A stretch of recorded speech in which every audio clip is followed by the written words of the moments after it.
Hello everybody, nice to have you here.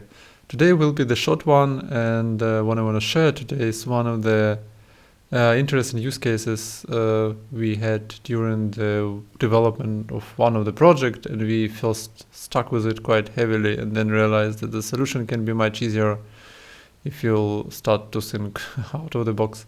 So yeah, let me just don't waste the time, jump in. So the problem we have headless Adobe Commerce project where the whole front end working based on the Adobe Commerce GraphQL layer means all requests that's coming in and out are just managed by GraphQL.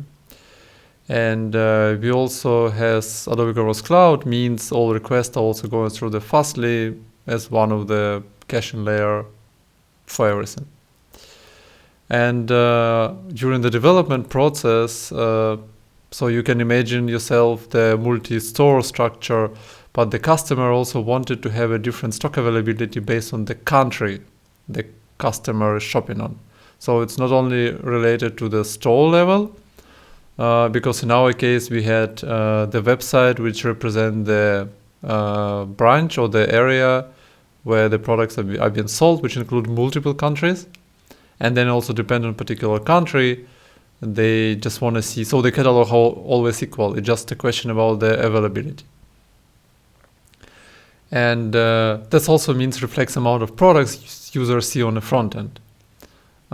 Means one product can be available for France, but not available for Germany, so customers shall not see it in a German website. To fulfill this purpose, as we work in a headless mode, the new header been created. So as you know, Adobe Commerce out of the box has authorization header supported by GraphQL, the store header. We also added a country header, so which technically just add in the one more level how to separate the products, and then just small plugin for is in stock, which check in the country and then deciding if the product have to be visible or not.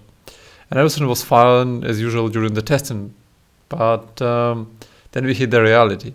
So the reality is that the front end is using the GraphQL as it have to be used, means by using the GET request.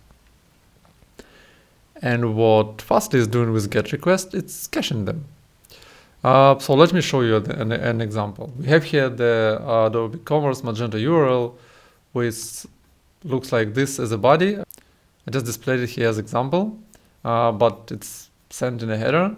And if I hit this, I see like amount of product being returned is 1,402 in our case.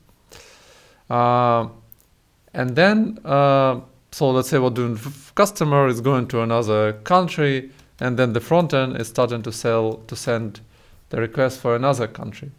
And what's happening as the first request being executed via the GET, Fastly cached it. And doesn't matter which header you define in, you will always see the same result. So it always will be the same amount of product because data are being cached by previous request.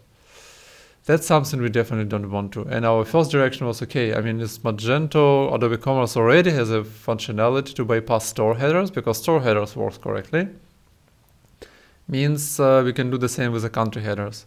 That was not an easy way, and we spent a lot of time trying to find it out because problem is not only that the Fastly caching it, but also Adobe Commerce caching it. So, and while spending a bunch of the time during the debugging, we realized that we may be going in the wrong direction. I mean, we need to make it efficient. We just want that it's not caching the request if the country header is different.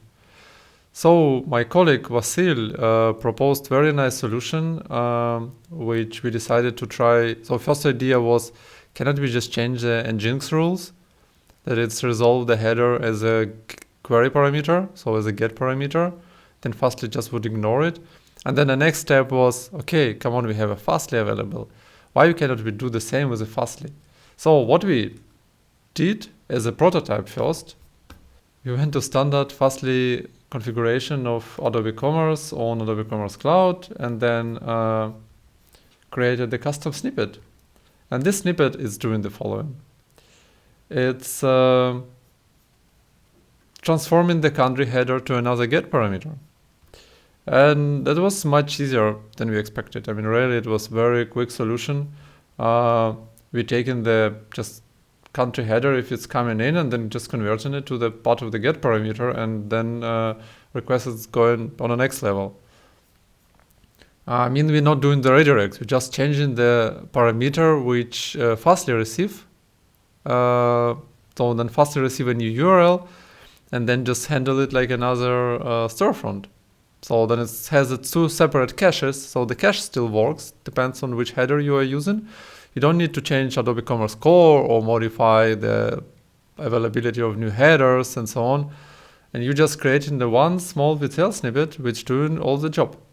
And in this case, we have now, let's say for the France, this amount of product available. And if we switching it to the Germany, we have totally another number. So it's handle the responses correct, and as you see, the response time is been cached for each of them. Yeah, that's it. So as I promised, it was short. I'm quite curious if you had the similar issues, and if you had, how you solve them. Maybe there are some another solutions how to solve it quick. Because my goal is always not to overcomplicate it, and I guess that's a very good example when we shall not overcomplicate it. Despite, if I would make the similar decision now, I would assume we would not go for the header. We maybe just would add another filter within the body request here, which define the country as a filter. Or add one more parameter, sorry, because it's not really the filter, I'm wrong. Okay. And if I would go now for the similar approach, I would, in best case, not to go for the header and maybe for adding a new parameter into the query, then define for which countries the request is. Then it would be also handled differently, and I don't need the VTL snippet. So if you're already doing the customization to add a new header in your process, and maybe add a new parameter is not so bad idea. Thanks for watching, and I hope to see you on the next videos. Have a nice rest of the day. Bye bye.